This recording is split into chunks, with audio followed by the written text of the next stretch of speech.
Spanish Lesson 40, Irregular Informal Commands, tool, using object pronouns with commands, irregular verbs in the imperative. Today we are going to take a closer look at some irregular verbs in the imperfect.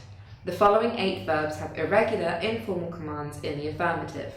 Decir, di, hacer, haz, ir, ve, poner, pon, salir, sal, ser, sé, tener, ten, venir, ven.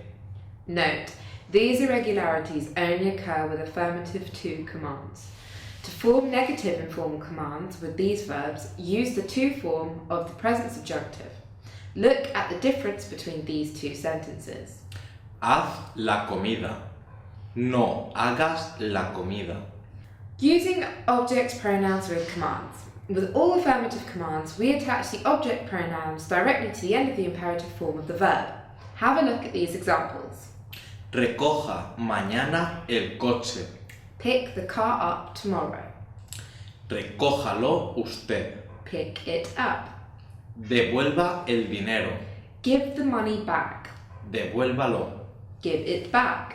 Using both object pronouns and indirect object pronouns with an imperative. When using both direct and indirect object pronouns, the indirect object pronoun always comes before the direct object pronoun. Have a look at these examples. Delo usted. Give it. Démelo usted. Give it to me. Explíquelo usted. Explain it. Explíquenoslo usted. Explain it to us. Negation in the imperative. With all negative commands, the object pronouns come before the imperative form of the verb. Consider this example. No estudie usted este tema. Don't study this topic. No lo estudie.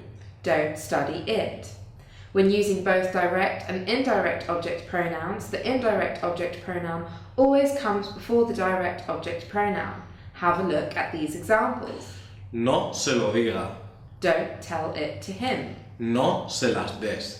Don't give them to her. The use of se. Remember that whenever both pronouns begin with the letter L, we have to change the first pronoun to se. Le-lo. Equals. Se-lo. Le-la. Equals. Se-la. Le-los. Equals. Se-los. Le-las. Equals. Se-las.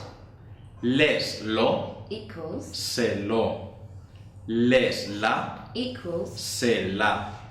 Les-los. Equals. Se-los. Les-las. Equals. Se-las.